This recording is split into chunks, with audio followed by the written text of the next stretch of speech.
할렐루야, 좋은 아침입니다. 슬기로운 아침 시간 레위기 27장 말씀입니다. 오늘이 레위기 끝입니다. 어떻게 하다 보니 마지막까지 왔네요. 여러분, 레위기를 보시면서 어떠한 마음이 드셨어요? 어렵다, 쉽지 않다, 답답하다, 이렇게 할 것이 많은가, 하지 말라는 것이 많은가, 그렇게 마음이 드셨어요? 다양한 의견이 있을 수 있겠죠. 만약에 누군가가 저에게 레위기를 한마디로 뭐라고 말할 수 있겠습니까? 라고 물어보면 저는 단호하게 은혜다 라고 말하겠습니다. 은혜요. 레위기는 은혜이다. 왜냐하면 피조물인 우리가 창조주 하나님과 같이 할 수 있는 길을 열어주셨습니다. 어떤 것을요? 거룩으로요. 하나님은 거룩함을 통하여서 우리가 주 앞에 갈 수 있는 길을 열어놓으시고 거룩을 통하여서 주님과 교제할 수 있는 방법들을 만들어 놓으신 것입니다.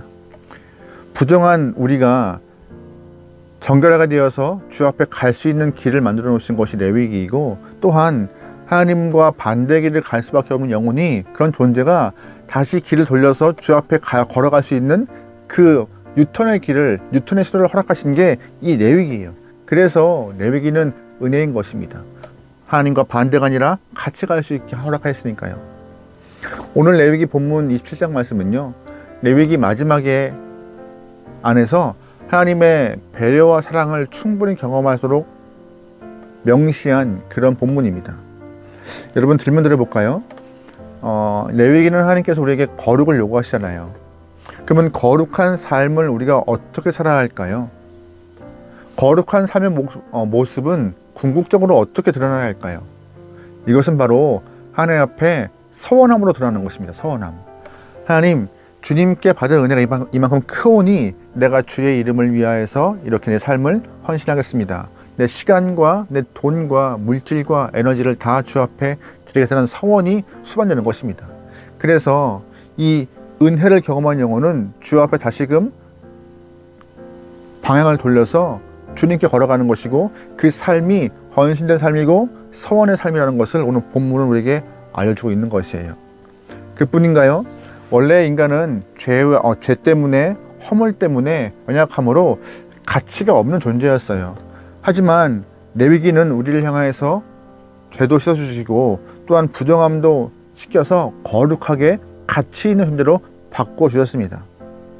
그렇다면 그 하나님의 거룩함을 경험한 영혼이라면 레위기에서 거룩한 삶을 통하여서 주님과 함께 살고 주 앞에 헌신함을 요구하는 것인데, 그 헌신함을 요구하는 것이 서원이라는 것이에요. 이렇게 예배를 드리고 이렇게 주님과 함께 하는 것이 행복한데, 주님, 내 삶을 주 앞에 드리나이다.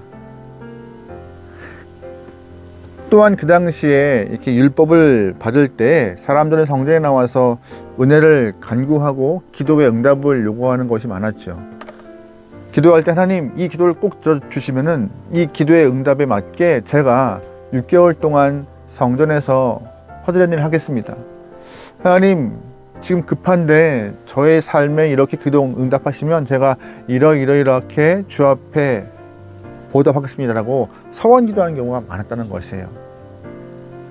그때 하나님께서 앞에 부분, 은혜를 경험하여서 주 앞에 내 삶을 드리고 내 물질을 드리고 주님과 함께 동행하게 되는 서원과 함께 기도의 응답에 대한 서원, 이 모든 서원이 주 앞에 이루어지면 좋은데, 만약에 이루어지지 않을 때는 하나님이 그를 혼내하실까요?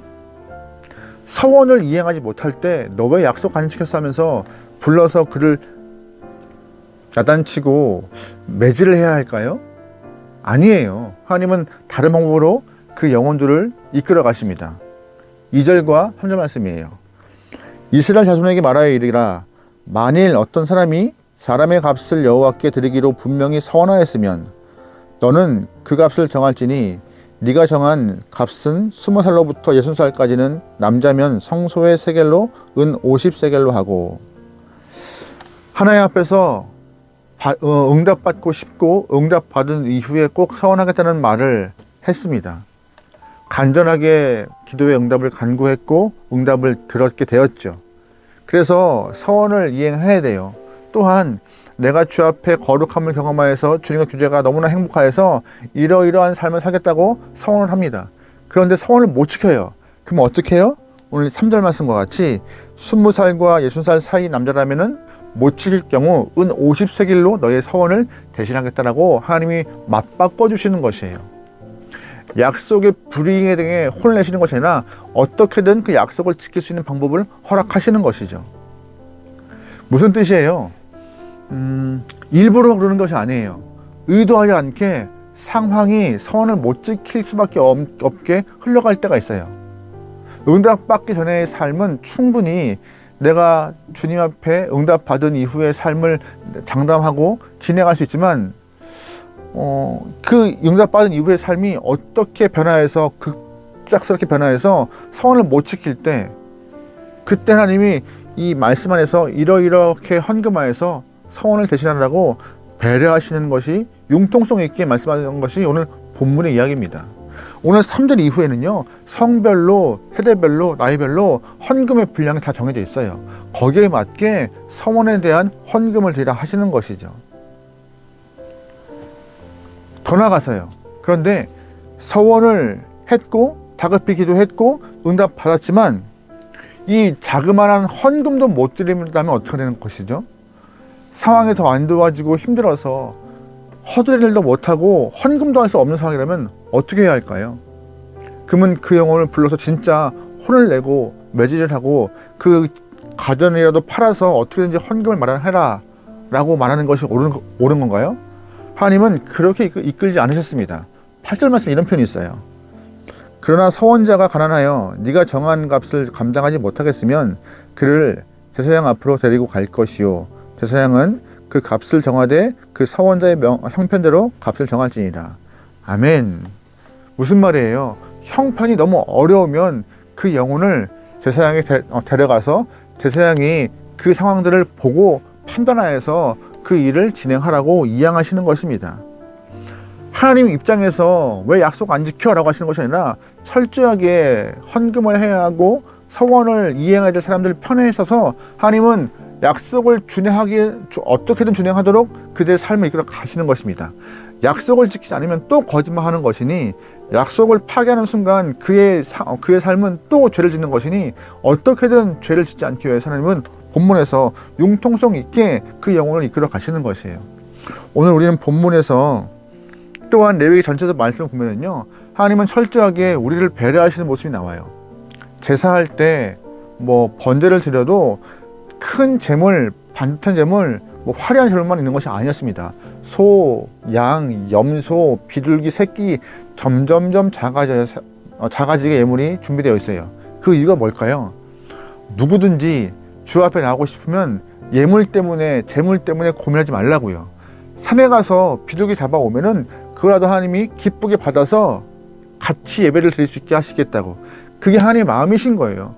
하나님은 무엇을 받고자 하는 것이 아니라 주 앞에 나와서 자신을 내놓는, 자신의 죄를 고백하고 거룩함을 위하여서 애쓰는 그 영혼의 마음을 좋아하시는 거지, 그 갖고 나오는 물건, 물질, 거기 마음 없으신 것입니다.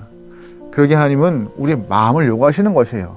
어떻게든 함께 하고 싶은 마음. 그래서 레위기를 보시면 면면이 구석구석 모든 사람들의 삶을 한 영혼도 떨어뜨리지 않기 위하여서 거룩 안에 하나님이 불러 모으기 위하여서 애쓰시는 모습이 나오고 거룩을 유지하기 위하여서 그들의 삶을 이끌어가시는 모습이 나와요. 그래서 레위기는 은혜인 것입니다.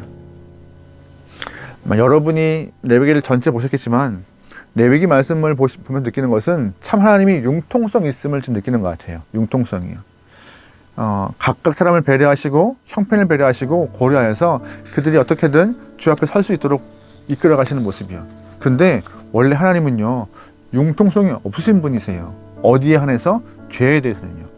하나님은 죄에 대해서 단호하신 분이고 절대 타협이 없으신 분이십니다. 왜냐하면 죄에 빠지면 결국 몸이 병들고 영혼이 망가지고 죽을 수밖에 없게 되기 때문에 하나님은 죄에 대해서 단호하시지만 오늘 본문에 그 이외의 것들, 하나님과 교제하는 부분에 대해서는 아주 열려있고 용서성 많으며 상대방을 배려하는 모습으로 그의 삶을 이끌어 가십니다. 그게 하나님의 마음이고 그 모습으로 오늘 레위기는 끝나고 있어요. 다시 말해서 하나님은 법을 정하시고 하라고 명하시고 무서운 분이 아니라 결국 우리를 향한 배려와 사랑으로 이 모든 법들을 정하시고 우리에게 선포하신 것이라고 레위기 기자는 알려주고 있는 것입니다. 여러분, 하나님을 오해하지 않기 소망합니다. 하나님은 항상 우리를 배려하시고 우리를 향한 마음이 큰 분이세요. 그렇다면 우리는 삶에서 어떠한 모습을 갖고 있나요? 배려와 사랑, 상대방의 상황과 그런 여러 가지 모습을 바라보면서 교제하고 있나요? 아니면 타협 없이 무조건 약속을 이행하라고 떠밀고 있나요? 하나님은 사랑이신 분이십니다. 우리가 그 사랑을 닮아가서 이 안에서 주님의 마음을 잘 표현하는 원하고 계신 것이에요. 레위기는 거룩을 증명해요. 근데 그 거룩이 마지막에 사랑으로 표현되고 있습니다. 하나님은 우리에게 법을 정하시고 태도를 정하신 이유가 사랑하기 때문에 우리와 함께 교제하고 싶어서 법을 정하시고 태도를 정하신 것이에요. 교제하기 위하여서, 만나기 위하여서, 함께하기 위하여서 우리도 같은 마음을 품기 원하고 계신 것이에요. 우리도 세상에서 신앙 안에서 이웃과 함께 살아갈 때 중요한 모습은 우리 안에 거룩함도 필요하고 사랑함도 필요하고 배려가 필요하다는 것을 꼭 상기하는 것입니다. 그 모습이 성도의 모습이라고, 그 마음이 하나님의 마음이라고요. 오늘 여러분 주어진 하루 가운데 하나님의 거룩함을 닮아가고 하나님의 사랑으로 꽃과 열매를 맺을 수 있는 귀한 여러분들이 좋을 것 같습니다. 오늘 하루 말씀으로 승리하며 주님을 기쁘게 할 수 있는 저와 여러분의 삶이 되면 좋겠습니다. 기도하시겠습니다. 하나님, 사랑과 거룩으로 무장할 수 있는 귀한 영혼들에게 허락하소서. 우리의 삶이 순간순간이 말씀으로 구분되어 주님을 닮아가기 원하오니 우리의 순간순간을 주장하시고, 또한 손과 입과 발과 모든 우리의 전신이 주님의 마음을 드러낼 수 있는 좋은 도구 되어서 사랑의 열매를 많이 맺게 허락하소서. 있는 장소에서 많은 사람들과 함께 상대하는 과정에서 사랑의 열매를, 주의 사랑을 선포하고 나누기 원합니다. 우리를 주장하시고 이끌어가 주옵소서. 모든 과정 가운데 주님이 홀로 영광되시고 주님이 우리의 삶을 주장하여 주옵소서. 모든 걸 맡겨오며 예수님의 이름으로 기도합니다. 아멘.